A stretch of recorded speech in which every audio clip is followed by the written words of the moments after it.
안녕하십니까. 사전처럼 이용하는 민법 조문 찐 해설 시간입니다. 보시기 전에 꼭 부탁드리겠습니다. 구독과 좋아요. 자, 138조 보겠습니다. 138조는요, 조문이 제목이 무효행위의 전환이라고 되어 있습니다. 아예 처음부터 무효행위의 유효한 다른 행위로의 전환, 요렇게 이해를 하세요. 무효행위를 유효한 다른 행위로 바꿔주는 것, 그게 무효행위 전환이다, 이렇게 생각하시면 돼요. 자, 무효인 법률행위가 있어요. 예를 들어서 갑과 을 사이에 갑소유 A 토지에 대한 지상권 설정 계약을 합니다. 갑소유 A 토지에 대한 지상권 설정 계약을 해요. 그런데 이 지상권이라는 권리는요, 타인 부동산에 관한, 토지에 관한 권리예요. 이렇게 물건에 관한 권리를 물권이라고 합니다. 나중에 이제 물권 조문을 보시면 명확하게 이해가 됩니다. 근데 지상권은 타인의 토지라는 부동산에 관한 물권이에요. 그 부동산에 관한 권리를 계약 등을 통해서 취득하려면 반드시 등기를 해야 됩니다. 즉, 을이 요 A 토지에 대해서 지상권이라는 권리를 취득하기 위해서 A 토지 소유자인 갑과 지상권 설정 계약을 했잖아요. 그리고 을이 그 A 토지에 대해서 지상권이라는 권리를 취득하려면 이 A 토지 등기부라는 장부가 있어요. 거기에 지상권자 을이라고 등기를 반드시 해야 돼요. 지상권자 을이라고 등기를 반드시 해야 을은 지상권을 취득합니다. 그런데 갑과 을이 지상권 설정 계약을 하면서 이 등기는 하지 않는다 라고 특약을 만약에 했다. 그럼 이 특약은 무효입니다. 자, 지상권 설정 계약과 플러스 특약 중에 특약이 무효예요. 일부가 무효죠. 우리 137조에서 법률행위 일부가 무효라면 원칙이 뭐였었죠? 전부를 무효로 하죠. 따라서 이 지상권 설정 계약 자체가 무효가 됩니다. 지상권 설정 계약 자체가 무효가 됐다라는 것은 을은 지상권을 취득하지 못한다라는 뜻이에요. 근데 지상권이라는 게 타인 토지를 사용 수익하는 권리인데 을은 타인 토지에 대한 사용 수익권을 취득하지 못했단 말이에요. 따라서 을은 저 토지를 사용 수익을 못해요. 무효니까. 그런데 을이 토지를 사용 수익하더란 말이죠. 사용 수익을 하고 갑에게 토지 사용료, 지료를 지급하더란 말이죠. 그러니까 갑은 을의 사용 수익을 용인, 받아들이고 을이 지급하는 지료를 수령하더란 말이죠. 여기서 타인의 물건을 사용 수익하고 사용료를 지급하는 경우 등기 없이, 이게 바로 임대차 계약입니다. 그러면 갑과 을은 분명히 무효인 지상권 계약을 했지만 유효한 임대차 계약을 한 거하고 똑같아졌죠. 즉, 갑과 을 사이에 무효인 지상권 계약이 있는데, 지상권 계약을 했는데 그게 무효야. 근데 그 속에 유효한 임대차 계약의 요건을 갖추고 있더란 말이죠. 왜? 을이 갑 소유 땅을 사용 수익하고 그 다음에 을은 갑에게 사용료를 지급하더란 말이죠. 물건에 대한 사용 수익과 차임, 사용료 지급을 약정하는 계약을 임대차 계약이라고 합니다.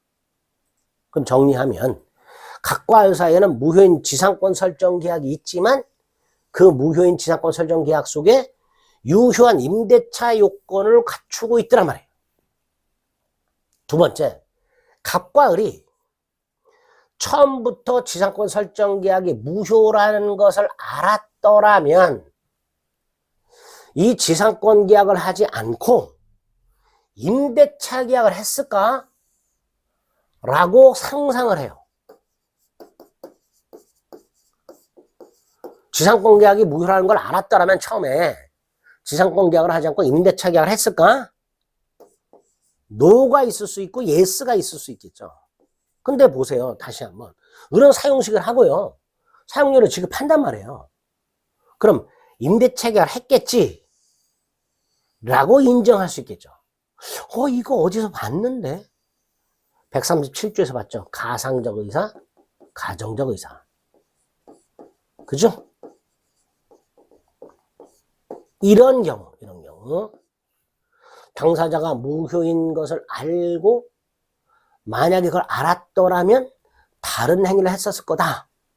라는 가상적 의사, 가정적 의사가 인정이 될 때 이 무효인 지상권 계약을 유효한 임대차 계약으로 바꿔줍니다. 즉, 그 무효인 지상권 계약은 유효한 임대차 계약으로서의 효력이 있다. 그래서 무효행위의 전환은 무효인 지상권 설정 계약이 유효한 지상권 설정 계약으로 바뀌는 게 아니라 유효한 다른 계약, 임대차 계약으로 바뀝니다. 이런 걸 무효행위의 전환 이렇게 부릅니다. 조문 이해되셨죠? 무효행위 전환이란 무효행위가 다른 행위 요건을 갖추고 있는 경우에 당사자 가상적 의사를 고려해서 다른 행위 효력을 인정하는 것을 말한다. 각과리 지상권 계약을 했는데 무효야. 근데 들여다봤더니 토지 임대차 계약의 요건을 갖추고 있었어. 두 번째, 당사자가 지상권 계약이 무효라는 걸 알았더라면 처음부터 지상권 계약인 임대차 계약을 했을까라고 상상을 해봤더니 그랬을 것 같아.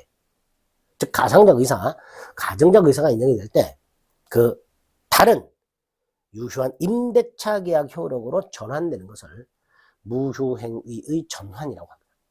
잊으시면 안 됩니다. 무효인 행위 자체가 유효한 행위로 바뀌는 게 아니에요. 유효한 다른 행위로 바꿔주는 거예요. 이걸 무효행위 전환이라고 한다. 일부 무효의 법리처럼 가상적 의사가 필요하다. 자, 기출은 별거 없어요.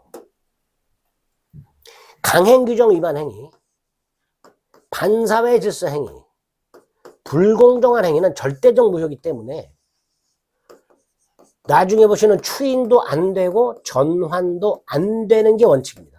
그런데 우리 대법원이 불공정한 행위로 무효인 경우에는 전환을 인정하고 있습니다. 예를 들어서 갑과 을 사이에, 자, 을이 이제 재개발 조합이에요. 갑이 재개발 조합 내에 땅 쬐깐한 거 하나를 알박기를 했어요. 알박기를 한 다음에 이게 시가가 1억밖에 안 돼요. 근데 재개발 일정에 쫓기고 있는 을, 궁박이라고 그러죠. 뭘 쫓기는 걸 궁박이라고 했어요. 재개발 일정에 쫓기고 있는 을 조합에 10억에 팔았어요. 불공정한 행위고 폭리행위죠. 급부와 반대급부의 현저한 불균형이 있고 피해자는 궁박했고 갑은 알박기 한 이유가 뭐예요? 폭리를 취할 생각이 있었던 거죠. 따라서 이때 갑과 을 사이에 A 토지 10억 매매는 무효. 그런데 우리 대법원이 이걸 그냥 무효로 끝내버리면 을은 다시 계약을 해야 되잖아요. 다시 갑하고 교섭을 해야 되고 다시 갑하고 계약을 해야 되잖아요. 그럼 재개발 일정이 또 밀리잖아. 그러니까 우리 대법원 안 되겠다. 10억 매매 계약으로서는 무효지만 이 10억을 적당히 감액해서 그 감액한 금액으로 매매한 것으로 전환. 뭐 적당히 감액해서 얼마를 감액했는지 모르겠지만 어쨌든 10억은 과하다. 이걸 적당히 감액한 금액으로 매매한, 유효한 매매를 한 것으로 바꿔주게 됩니다. 그래서 불공정한 행위는 무효행위의 전환, 이 대법원에 의해서 인정된다 라고 생각하시면 되겠습니다. 138조는요, 조문 자체가 나오거나 뭘 기억하자? 다른 행위 효력으로 전환시켜주는 거. 두 번째, 가상적 의사가 역시 필요하다는 거. 세 번째, 이게 제일 많이 나오죠. 불공정한 행위는 절대적이고 확정적 무효지만 무효행위의 전환이 적용될 수 있다. 이걸 기억해 주시면 되겠습니다. 크게 어렵지 않죠? 138조 무효행위 전환. 이것도 조문 그대로 외워버리세요. 137조도 외워버리고요. 138조도 그냥 외워버리세요. 그리고 이제 쭉 다음에 139조를 볼 건데요. 139조는 정말 외우셔야 됩니다. 138조 전환 보셨습니다.